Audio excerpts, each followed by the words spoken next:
Hello and Jogatam Dosto. Azir video to বহুত important video আৰু এই ভিডিওটো আৰম্ভণিৰ পৰা শেষলৈ চাই থাকিব আপোনাৰ হাতত যদি জিঅ' সিম নাই তেতিয়া হলে আপোনাৰ বাকি বেৰ সিম বিলাক হৈ যাব পাৰে বন্ধ আৰু নিশ্চয় এটো বন্ধ হ'বই সকলোৰে বন্ধ হ'ব সাৰ্ভিস বন্ধ কৰি দিব নিশ্চয় হয়তো আপুনি কৰবাত নহয় কৰবাত শুনি আছে আৰু হয়তো আপোনাৰ তাতো এটা এনেকুৱা ধৰণৰ মেছেজ আহিছে যিটো মেছেজৰ দ্বাৰা কোৱা হৈছে যে আপোনাৰ সাৰ্ভিস বন্ধ কৰি দিয়া হ'ব যদি আপুনি ৰিচাৰ্জ নকৰে তাৰ কাৰণে কি কৰিব লাগিব সকলো সিমতে আপোনালোকে ৰিচাৰ্জ কৰিব লাগিব যদি আপোনাৰ আইডিয়া ভোডাফোন এয়াৰটেল সকলো সিমতে কৰি দিয়া হৈছে এটো সিস্টেম সকলে লগ লাগি পেলাই এটা প্ল্যান কৰিছে যে জিঅ' যদি এনেকুৱা ধৰণৰ কিবা এটা প্ল্যান উলাব পাৰে তো আমিও এটা এনেকুৱা ধৰণৰ প্ল্যান উলাম ভ্যালিডিটি থকা প্ল্যান কিন্তু এইটো ভ্যালিডিটি কেনেকুৱা ধৰণৰ ভ্যালিডিটি জানেনে এইটো ভ্যালিডিটি হৈছে 28 দিনলৈকে ভ্যালিডিটি থাকিব তাৰে পিছত আকৌ আপুনি ৰিচাৰ্জ কৰিব লাগিব এনেকুৱা ধৰণৰ ভ্যালিডিটি পেকটো বনাইছে আৰু সকলোতকৈ সৰু ভ্যালিডিটি পেকটো হৈছে 35 रुपीसৰ 35 টকাৰ আপুনি ৰিচাৰ্জ কৰিব লাগিব ভোডাফোন আৰু বাকি বিলাক সিমৰো আছে এনেকুৱা ধৰণৰ পেক আৰু এই ৰিচাৰ্জখন থাকিব মানে আপুনি ৰিচাৰ্জ কৰিলে 28 দিনৰ বাবে আকৌ 28 দিনৰ পিছত আকৌ ৰিচাৰ্জ কৰিব লাগিব আপোনাৰ তাত যদিও এই 35 টকা ৰিচাৰ্জ কৰাৰ পিছত যিখিনি পইচা ৰৈ যায় 2 টকা 3 টকা যি ৰৈ যায় সেই গটেখিনি পইচা থকাৰ পিছতো আকৌ সেইখিনি পইচা খৰচ কৰিবৰ কাৰণে আকৌ এটা ৰিচাৰ্জ কৰিব লাগিব আপোনালোকে নহলে আপুনি পইচাও খৰচ কৰিব নোৱাৰিব আপোনাৰ নিজৰ পইচা আপুনি নিজে খৰচ কৰিব নোৱাৰিব কাৰণ এটা ৰাস্তাৰে যাবৰ কাৰণেও পইচা এতিয়া দিব লাগিব হিহঁতক কাৰণ জিঅ' সিমৰ কাৰণে সকলোৱে মাথা গৰম হৈ আছে সকলোৰে তাৰ কাৰণে এইবিলাক উলাই দিছে বাকি বিলাক সিমে লগ লাগি পেলাই কিন্তু বাকি বিলাক সিম অল জিমান সিম আছে গোটেই সিম বিলাকৰ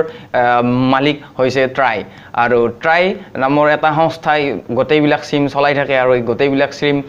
হিহঁতে সচিতা কৰি থাকে কিন্তু গোটেই বিলাক সিমৰ নিজা নিজে পাৰ্টিকুলাৰ কথা আছে নিজা নিজে কৈ অফাৰ দিব পাৰে নিজৰ অফাৰ দিব পাৰে সকলে নিজা নিজে কৰি তো এনেকুৱা ধৰণৰ হিহঁতে সিস্টেম উলাইছে ট্ৰাই সকলে কমপ্লেইন কৰিলেও কিন্তু এতিয়া ট্ৰাই একো কৰিব নোৱাৰে ট্ৰাই মানে হৈছে টেলিকম কোম্পানী মই লিখি দিছো তাতে তো এতিয়া আপোনাৰ সিমখন বচাবৰ কাৰণে কি কৰিব লাগিল আপোনাৰ সিমখন বচাবৰ কাৰণে কৰিব লাগিল আপুনি ৰিচাৰ্জ আৰু আপোনাৰ লগত যিমান কিখন জিঅ' বাহিৰে বেলেগ সিম আছে গোটেইখন সিমত আপুনি ৰিচাৰ্জ কৰিব লাগিব 35 টকা ৰিচাৰ্জ কৰিব লাগিব তাৰ পিছত বেলেগ সিমত বেলেগ ধৰণৰ অফাৰ দিয়া হৈছে আৰু ভ্যালিডিটি পেকটো ভৰাবই লাগিব নভৰালে আপোনাৰ সিমখন বন্ধ হৈ যাব কেইদিনমানৰ ভিতৰতে বন্ধ হৈ যাব আপোনাৰ তাত আউটগোইং আৰু ইনকামিং দুটা বন্ধ কৰি দিয়াব আপোনাৰ তাত না ফোন আহিব না আপোনাৰ তাত ফোন যাব এনেকুৱা সিস্টেম কৰি দিয়া হৈছে এতিয়া আপোনালোকে কৰিব পাৰে এটা কাম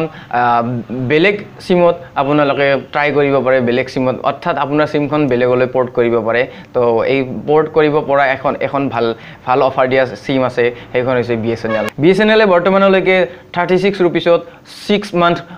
ভ্যালিডিটি পেক দি আছে বৰ্তমানলৈকে আৰু ভৱিষ্যতত কি কৰে নাজানো হিহঁতো হয়তো চেঞ্জ কৰি দিব পাৰে আৰু সকলোৰে কাৰণ সকলে দি আছে সকলে পইচা ইনকাম কৰিব যিহেতু হিহঁতেও হয়তো পইচা ইনকাম কৰিব এয়াৰটেল উলাইছে এটা 23 रुपीसৰ পেক যিটো পেকত আপুনি অনলি ভ্যালিডিটি হে পাব মানে 28 দিনৰ আপুনি ভ্যালিডিটি পাব তাৰ পিছত আপোনাৰ সিমখন আকৌ বন্ধ কৰি দিয়া হ'ব তাত কোনো বেলেন্স নাপায় আপুনি ফোন কৰিবৰ কাৰণে কোনো বেলেন্স দিয়া নহয় কিন্তু আপুনি অনলি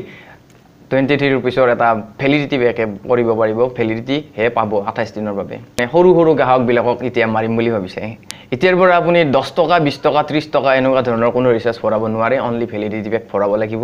জিঅ'ত যেনেকৈ ভ্যালিডিটি পেক থাকে আমাৰ আৰু বাকি বিলাকৰো হেনেকুৱা ধৰণৰ পেক ভ্যালিডিটি পেক এতিয়াৰ পৰা ভৰাব লাগিব আপুনি যদি 90 দিনলৈকে ৰিচাৰ্জ নকৰে তেতিয়াহলে আপোনাৰ সিমখন বন্ধ কৰি দিয়া হ'ব কমপ্লিটলি আপোনাৰ সিম টোটালি বন্ধ হৈ যাব কাম কৰক আপুনি ৰিচাৰ্জ কৰক হনকালে গৈ আৰু নতুবা আপুনি এটা কাম কৰিব পাৰে বিএসএনএলত পোৰ্ট কৰি লওক যদি আপোনাক ভ্যালিডিটি বেছি লাগে কম দামত এইটোৱে বৰ্তমান এতিয়ালৈকে অফাৰ চলি আছে আৰু ভৱিষ্যতলৈ হয়তো অফাৰটো চেঞ্জ কৰি দিব পাৰে হেতু নাজানিম কিন্তু আপুনি যদি সিমখন বচাব খুজিছে তেন্তে জলদি ৰিচাৰ্জ কৰক আৰু জলদি আপোনাৰ সিমখন বচাই লওক মই ৰিচাৰ্জ কৰিলো সেইদিনা আহিছিল মোৰ তাতো আহিছিল মই ৰিচাৰ্জ কৰি দিলো এনেকুৱা ধৰণৰ মই 35 টকা ৰিচাৰ্জ কৰিব লগা হ'ল মোৰ এখন ভোডাফোন সিম আছিল তো তেনেকুৱা ধৰণৰ আহিছে যদিও মই গোটেইখিনি কথা কৈ দিছো যাতে আপোনালোকে যাতে ভুল কাম নকৰে ৰিচাৰ্জ কৰি পেলাই বহি নাথাকিব ৰিচাৰ্জ কৰিবই লাগিব এভৰি মান্থ প্ৰত্যেক মাহত আপুনি ৰিচাৰ্জ কৰিব লাগিব প্ৰত্যেক মাহে আপুনি ৰিচাৰ্জ কৰি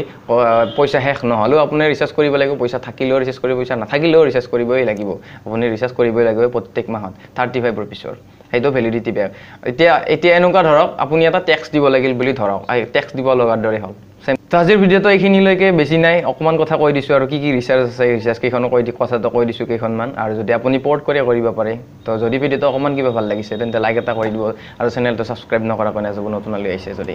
আৰু কমেণ্ট কৰিবচোন কিবা যদি ক'বলগীয়া কথা আছে তেন্তে কমেণ্ট কৰি ক'ব আৰু শ্বেয়াৰ কৰিব thank you so' much thanks for ৱাচিং বাই বাই